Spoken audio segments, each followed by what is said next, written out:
Dear friends, welcome to the channel Umesh one blog. ഇന്ന് review പറയുന്നത് the door എന്ന സിനിമയെ കുറിച്ചാണ്. ഒരു ഹൊറർ ത്രില്ലർ സിനിമയൊക്കെ കാണാമെന്ന് കരുതി നോക്കിയതാണ് ആഹാ തമിഴില്. അങ്ങനെ നോക്കിയപ്പോഴാണ് കണ്ടത് ദ ഡോർ. ഭാവനയാണ് അഭിനയിക്കുന്നത്. കണ്ടപ്പോൾ കൂടുതൽ സന്തോഷം തോന്നി. ഭാവനയുടെ കൂടെ നമ്മുടെ മലയാള നടൻ നന്ദു കൂടെ ഒരു റോള് ചെയ്യുന്നുണ്ട്. നമുക്ക് തുടക്കത്തിലെ കാണാൻ സാധിക്കും. പിന്നീടാണ് മനസ്സിലായത് ഈ സിനിമ സംവിധാനം ചെയ്ത് ഭാവനയുടെ ബ്രദറായ ജയദേവാണ്. അതുപോലെ പ്രൊഡ്യൂസ് ചെയ്തത് ഭാവനയുടെ ഹസ്ബൻഡാണ്. പക്ഷെ ഈ ഒരു പടം തിയേറ്ററിൽ വൻ ഫ്ലോപ്പായി, ഒരു ദുരന്തമായി പോയി എന്നാണ് ലാസ്റ്റ് അറിഞ്ഞത്.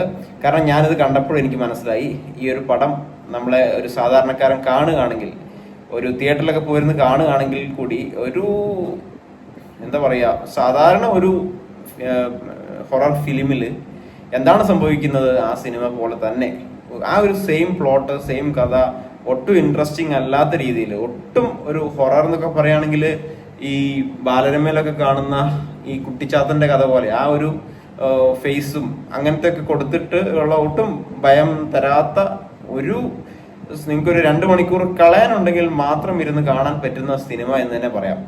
കാരണം ഈ പടം തുടങ്ങുന്നത്, ഭാവന ഒരു എഞ്ചിനീയർ ആണ്, ആർക്കിടെക്റ്റ് ആണ്. ഭാവനയുടെ അച്ഛനായിട്ടാണ് നന്ദു വരുന്നത്. അപ്പോൾ നന്ദു ഭാവനയെ ഫോൺ ചെയ്യുന്നു, മകളെ ഫോൺ ചെയ്യുന്നു, മകളെ എടുക്കുന്നില്ല. പിന്നെ അതിനുശേഷം ഭാവന കുറച്ച് ഈ അച്ഛൻ മരിച്ചു പോകുന്നുണ്ട്. മരിച്ചു പോയതിനു ശേഷം ഭാവനയ്ക്ക് കുറച്ച് ഡിപ്രഷനും കാര്യങ്ങളൊക്കെ വരുന്നുണ്ട്. അപ്പം അതിനുശേഷം ഈ അച്ഛൻ്റെ ഫ്രണ്ട് ആയിട്ടുള്ള ഒരു ആള്, ഭാവന ഒരു എഞ്ചിനീയർ ആണ്. അപ്പം എഞ്ചിനീയറായിട്ട് ഒരു കൺസ്ട്രക്ഷൻ കമ്പനി തുടങ്ങാൻ, അതിന് ബിൽഡ് ചെയ്യാൻ വേണ്ടിയുള്ള കാര്യം ഭാവനയോട് പറയുകയാണ്. അങ്ങനെ ഭാവന അതിലേക്ക് ഏർപ്പെടുന്നു.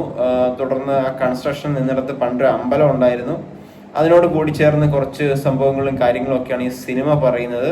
ആ കൂടെ നോക്കുകയാണെങ്കിൽ ഒട്ടും വാച്ചബിൾ അല്ലാത്തൊരു എക്സ്പീരിയൻസ് തരുന്ന ഒരു സിനിമയായിട്ടാണ് മാറിയത്.